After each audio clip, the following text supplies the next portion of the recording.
Yo, what is going on, Headliner Nation? Kyle back here with the Fantasy Headliners, and we are getting ready to dive into all of our wide receiver research for Week 11 to help you get your lineup set and get moving towards those dubs and potentially playoff spots. But if you remember in my video last week, my wide receiver start and sit video last week, I decided I was going to give away an autographed Davante Adams football, and we have a winner for that. Ladies and gentlemen, congratulate my man Rocky Bowman. He started the season 0-4. Now he's 5-4. Lots of comments like that right now. A lot of people struggled to begin the year, but they're like, hey, absolutely killing it now. Appreciate the advice, and we are glad to see so many people are doing that. So Rocky, congratulations to you on winning that football. Make sure you send us an email, info@thefantasyheadliners.com, so we can make sure we get everything taken care of and get this football shipped out to you.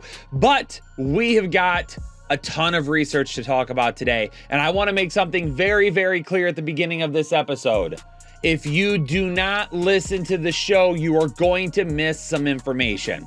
There are a couple of guys, at least in here, that do not have the numbers for me to list them as a start on the screen, but they are going to be starts for me, especially for those of you that are in deeper leagues, or you're dealing with injuries, or whatever it may be, or there's some things later in the week that might happen where we will make an even bigger decision on, yes, we will absolutely be starting these people. So let me rephrase this. If you don't watch this video, if you don't listen to it, if you only go and look at the graphics, we will be able to tell who you are in the comments.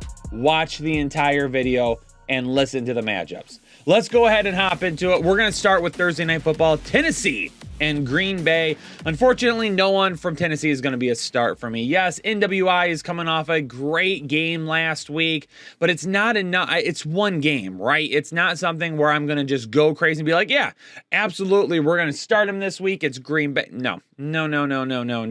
Plus, we could see maybe it go to Treylon Burks this week. Who knows what happens with this offense at Green Bay? The one thing we know about the Tennessee offense, they're going to run the football. That's all we can be guaranteed. For the Green Bay Packers, Allen Lazard, Christian Watson are both going to be starts for me. It's hard not to start both of these guys, given such a great matchup against Tennessee, who allows the third most fantasy points to wide receivers. Now, don't get carried away on Christian Watson.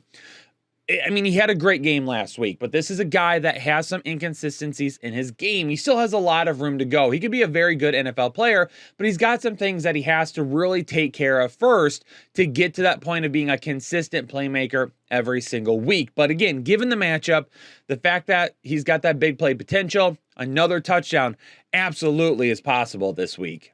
Chicago and Atlanta, and with the way Justin Fields has been playing and with how inconsistent the Atlanta defense has been, Chicago could put up some decent numbers this week. Atlanta allows the most points to wide receivers, and that's why Darnell Mooney is going to be a start for me this week. Now, we know that with Justin Fields, number one, we're going to be running the football a lot. Between Justin Fields, Khalil Herbert, if he were to play, and David Montgomery, you're going to be looking at anywhere around 30 rushing attempts per game. Between those guys, you're going to have that many rushing attempts per game. So we're going to run the football a whole lot. Cole Kmet right now is the guy to target in this offense. So what's it really going to leave left over for everybody else? So Darnell Mooney, I mean, his stat line could be like 6 targets, 4 to 5 receptions, 60 receiving yards. If he does that, he's going to be right around 10 fantasy points. We're looking for the big play and the touchdown. For him to reach his ceiling, that's what he's got to have. He's got to have that touchdown. He's got to have a big play. I'm going to back off Chase Claypool. I did try to go with him last week. Thought that maybe that would be the week to go with him. I'm going to go ahead and kind of hold off right now until I see a little bit more from him and how this offense is going to utilize him a little bit more. When that happens, we might go back to Chase Claypool at some point in time. But Darnell Mooney, he is going to be my prize picks prop to play this week. I'm going to take the over on him of 48.5 receiving yards. Again, if he gets 6 targets, he should be right around 60 receiving yards. We'll blow past that and win y'all some money over on prize picks. Drake London, I know he's coming off a good game. I know a lot of people are going to want to start him after dropping him at some point, but I'm more than willing to take another L on Drake London this week before I get too crazy and try to run him out there against Chicago. Yes, Chicago's defense is lacking the pass rushing that it had at one point this season after trades, but they still have a decent secondary. They still do a good job of really containing the offenses and not allowing those huge plays to happen. Detroit last week was able to get a couple of things done, but really it was more like knit and pick at them. It wasn't like, boop, big play down the field. I expect that they're probably going to try to run at that offensive or that defensive line and that revamped linebacker position that they have right now. I think they're going to be running at them a little bit more, and we're going to see that just huge rushing game from Atlanta. Carolina at Baltimore, and they've already announced that Baker Mayfield will be back at quarterback for the Carolina Panthers. PJ Walker will be headed back to the bench. And this is a Baltimore team that has allowed the 6th most fantasy points to wide receivers. But at one time this season, they were number 1 overall. In fact, they've gotten so much better that they are not even inside the top 15 of most fantasy points allowed to wide receivers. That's how much better they have been as of recent. DJ Moore, for me, is very, very, very risky. We know that Baltimore, again, they've been a little bit better against wide receivers. They've been bringing that number down, but there's still going to be targets to be had. We're still going to have to throw the football. Baltimore is probably going to run it like crazy against the Carolina Panthers, and then they're going to have to throw it to try and keep up. That's just the way it's going to have to be this week. So DJ Moore does not have a very high ceiling for me. He has a very, very, very risky start, but because the numbers show that overall this season, Baltimore's been very high in terms of points allowed, he gets a 5 for matchup.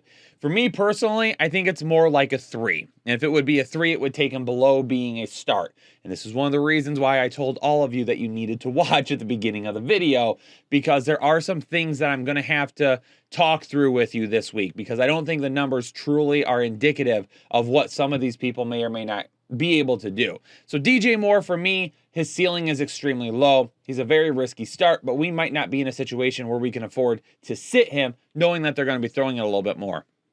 Now, for the wide receivers with Baltimore, they are both going to be sits for me this week. Obviously, there's no Bateman anymore this season, but Mark Andrews is expected to be back. Not only is he the number 1 option if he's back and healthy, who knows? Maybe we see a little bit more Isaiah Likely. We don't know for sure if they might try to get him out there, run a little bit more 2 tight end sets. That could be something that we absolutely end up doing. And based on the way Carolina has been able to stop the run as of recent, we might see Baltimore just try to jam it down their throats all game long. There's just not enough upside for me with these guys, considering that the volume just might not be there this week. Cleveland at Buffalo. Amari Cooper is going to be a start for me, and I know he's been very inconsistent as of late, but he is a guy that has produced so well this season. It's really hard to sit him unless you feel like you have a really good option above him. He's going to be risky. He's going to have a lower ceiling. Right now, for me, I believe he's going to be anywhere between 8 to 10 fantasy points. If he scores, we go over that, but scoring would be the key factor there.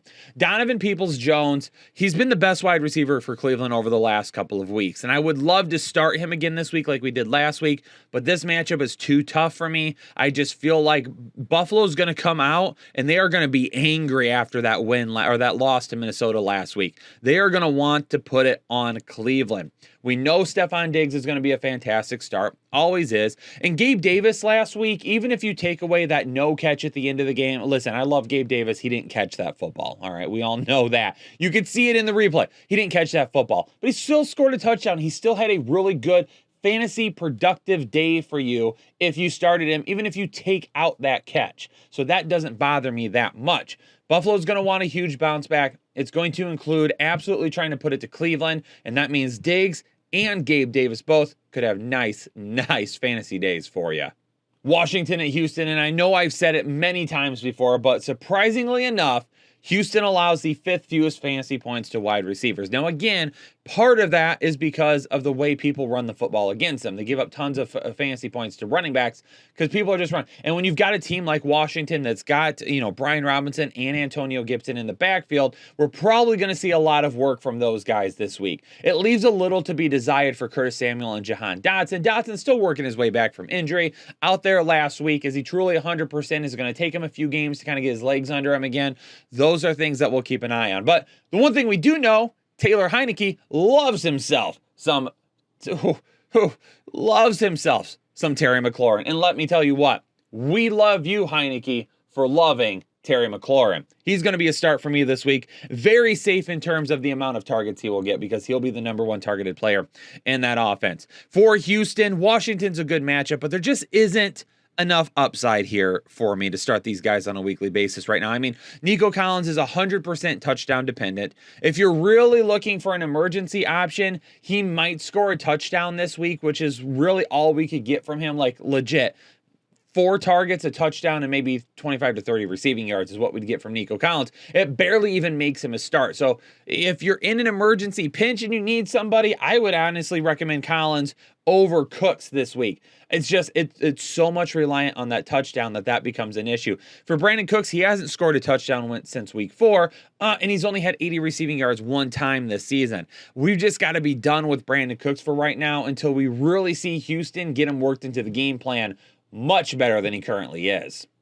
Philadelphia, Indianapolis, and I'm sorry, Philadelphia fans, but if your Eagles are not careful this week, they are going to lose to Indianapolis. And the reason I say that is because this is an Indianapolis team that wasn't as bad as their record showed and now has a little bit of life. They've been rejuvenated by Jeff Saturday. They've got some more life in the building now, and I think this is a team that is really trying to they're trying to play to prove people wrong. They want to show people that we're a lot better than what our records show. That started last week against Las Vegas, and it's going to continue with what could be a huge win over Philadelphia this coming week at home. So, what do we got from Philadelphia? Indianapolis allows the second fewest fantasy points to wide receivers. Philadelphia needs to come ready to play. They have really got to have a good game plan. A.J. Brown, for me, is going to be very touchdown dependent this week. He's got a much lower ceiling. This is a tougher matchup. Indianapolis does good against the pass. Davante Smith is going to be a no-go for me, though, this week. We're only playing him in what seems to be good matchups, because even then, he's not doing a ton, all right? So, good matchups only. This is not one of them. For the Indianapolis Colts, Michael Pittman's going to be a start. He gets more than enough targets with Matt Ryan to be a safe start. So if you need a guy that's going to produce wide receiver 2 numbers and maybe not give you anything else, that's Michael Pittman. He's going to give you wide receiver 2 numbers, even though it's not going to be great, not going to be sexy, not going to be fantastic. He's going to get the job done. If you want upside, it's Paris Campbell. Now, the numbers just don't add up, all right? I can't fudge the numbers to make Paris Campbell a start for you. But we know that Matt Ryan loves him, and Matt Ryan's looking at him quite a bit. And when we know that, like, Darius Slay is probably going to see Michael Pittman, even though he got destroyed last week, we know that that's where the toughest secondary matchup is going to be. If we look at Paris Campbell in the slot a little bit more, there could be a really good opportunity for him to exploit some matchups there and get you to 10 fantasy points. And this is, again, where I told everybody at the beginning of the video, you've got to watch. Because even though the graphic says sit for Paris Campbell, for me, if I'm looking for any type of a dart throw this week, it's going to be Paris Campbell, and he'll be inside my top 36.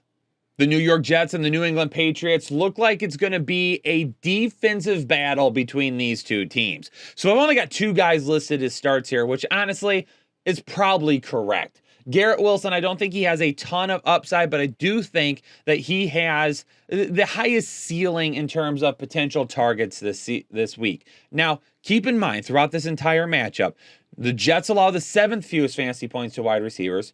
New England allows the 3rd fewest fantasy points to wide receivers. So it's going to be tough points to come by the entire game. That's why Wilson is only showing it at 15. He's high risk. He could get more than enough targets to get him to 10 fantasy points, but how high does the ceiling really go for him? That's a concern. For Jacoby Myers, we know that his ceiling is never really that high, but he's the main target in this offense, and he's a guy that they move into the slot quite a bit. So they're probably going to be able to get him away from the top cornerbacks on the outside and try to get a mismatch in the slot a little bit. If they can do that, again, 10 targets for Jacoby Myers is not out of the question this week. Now, he might only catch 6 of them for 60 or 70 yards and probably not going to score a touchdown. But again, if you're looking for wide receiver 2 numbers, he's going to have them for you.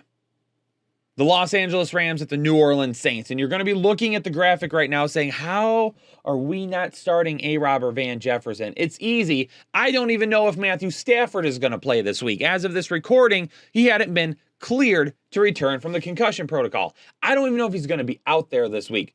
I don't know what this offense is even going to look like. Van Jefferson was a favorite of Matthew Stafford's last year, and we know that he has not had a connection with Allen Robinson this year. But in terms of targets, A-Rob is probably the volume guy, with Van Jefferson being a little bit more boom or bust on the outside with a touchdown needing to make his day. But what does it mean without Cooper Kupp? If you don't have to guard Cooper Kupp, how does the defense change now? There's so much at play this week. I'm very hesitant to start either of these guys, especially if I don't know more about Matthew Stafford. So keep an eye on this. If Matthew Stafford does play this week, Van Jefferson is probably a high risk, high reward sit for me that I'm only starting in certain instances, where then A-Rob becomes a guy that if you need a wide receiver too, I start him, and I just keep my fingers crossed that I get enough targets. For the New Orleans Saints, Olave, he's put up back-to-back duds, and I know he hasn't done anything great, but I'm going to place that blame on Andy Dalton, and hopefully Jameis Winston is a start this week, because if he's the starter, Olave should be just fine. Detroit and New York. Detroit playing much better. Are they going to keep the win streak going this week? Going into New York, it would be a heck of an upset. Road wins in back-to-back weeks, that would be crazy for Detroit. The New York Giants allow the 4th fewest fantasy points to wide receivers right now. They do a good job on defense, but Detroit does a good job of scheming Amon-Ra St. Brown. They put him in positions to win, and they get him moving around, and they mismatch with him, and I love what they do with him, and that's why even with the tougher matchup, he is a guy that I'm starting, and I'm confident in his abilities. We just got to hope Jared Goff is good enough to get him the football.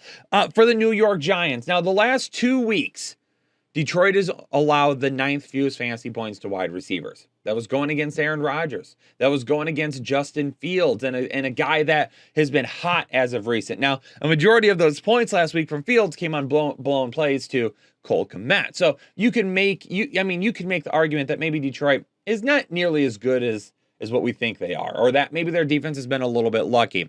But I'm still going to be cautious with it because the defense is playing a lot better. And this is a front that is causing some pressure. And I think we're going to see Daniel Jones move a lot. And I think we're going to see a lot of Saquon Barkley. And I really feel like the Giants think, hey, if we can limit turnovers, that is how we will beat the Lions this week. And that's going to be keeping the ball on the ground as much as possible. With that being said, Darius Slayton is a guy that I think has touchdown potential because really only takes one play for him, and it could absolutely happen. Wan'Dale Robinson, I'm a little bit more skeptical on. I definitely think he's a guy that sees anywhere between 6 to 8 targets, but only gets you about 40 to 50 receiving yards, and I don't think he scores this week. The touchdown play was Darius Slayton. If you're in a standard league, if you're in a half PPR league, even kind of, you need an emergency option, you need anybody to fill in this week, Darius Slayton is a guy that I would look to. Las Vegas at Denver, and Denver does allow the fewest fantasy points to wide receivers. However, over the last 2 weeks, they've allowed the 10th most. We've seen a little bit of a decrease in their defense, obviously, with the trade of Bradley Chubb. They're just not creating as much pressure as we would like, and that's giving, quarterbacks a little bit extra time. But I'm not really trusting Las Vegas outside of Davante Adams. It's just not happening. I mean, they were set up great last week for a potential good game on the offensive side of the ball. And look what happened. Just a lot of inconsistencies, and they're just not performing the way that we would hope. On the Denver side, listen, if it's going to happen for Cortland Sutton, it's going to be this week. If it doesn't happen for Sutton this week, I'm done with him. I'm done. He will not be a start for me again this week. I don't care if I have to just take him out of the video altogether. If Sutton, with no Jerry Jeudy this week, doesn't put together at least some decent numbers, is just not going to happen this season. Dallas and Minnesota is going to bring my Manscaped must-watch matchup of the week. Make sure you head over to manscaped.com. Use code word headliners at checkout. You're going to get 20% off your entire order and free shipping. For the Dallas Cowboys, CeeDee Lamb has a perfect 25 score this week. Minnesota allows the 4th most fantasy points to wide receivers. We obviously saw Gabe Davis, Stephon Diggs have their way last week. Give me a lot of CeeDee Lamb this week. I'm thinking big numbers for this guy in back-to-back weeks. For the Minnesota Vikings, Dallas has allowed the 5th most fantasy points to wide receivers over the last 4 weeks. They are struggling a little bit. And Trayvon Diggs is, going to be on Justin Jefferson. I don't care. You play Justin Jefferson. He's the man and is making an argument for being the best wide receiver in all of football right now. But with that being said, I will also throw in Adam Thielen this week as a start. Lower ceiling, but if, Diggs does a decent job of staying on Justin Jefferson, well, Thielen's going to be the go-to at that point. Cincinnati at Pittsburgh. And Pittsburgh's defense continues to give up lots of fantasy points to wide receivers. So we'll go back to T. Higgins and Tyler Boyd coming out of the bye. We're starting these guys coming out of the bye knowing that they've had 2 weeks now to prepare for Pittsburgh and that defense. Absolutely. Now, TJ Watt being back is going to make a big difference, all right? But that doesn't matter too much to me. Cincinnati knows that. They're going to game plan for that, and they're going to be getting the ball to these playmakers. Cincinnati, however, allows the 8th fewest fantasy points to opposing wide receivers. George Pickens and Deontay Johnson, there's just so much inconsistencies with the offense right now in a tougher matchup. I'm going to stick away. I'm going to stay away from both of them. Kansas City and the LA Chargers. And ladies and gentlemen, if you see anybody in the comments complaining about me listing Kadarius Toney as a sit, we're going to know they don't listen to the video. So if you see the comment, you let them know, hey, why don't you try listening to the video? Because a lot still hinges on Mecole Hardman and Juju Smith-Schuster. If both of those guys play, then yes, I am going to keep Kadarius Toney as a sit. But if they don't play, he absolutely becomes a start for me. We just don't know yet. As of this recording, I have no way of telling if either of those guys will play. So absolutely, if Juju and Hardman are out, Toney will be a start.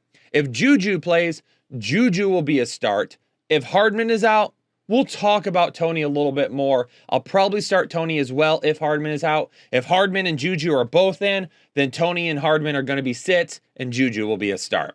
For the Chargers, Mike Williams and Keenan Allen are expected back this week. They are practicing towards getting there. We don't know for sure as of yet, and we will need to monitor that throughout the week.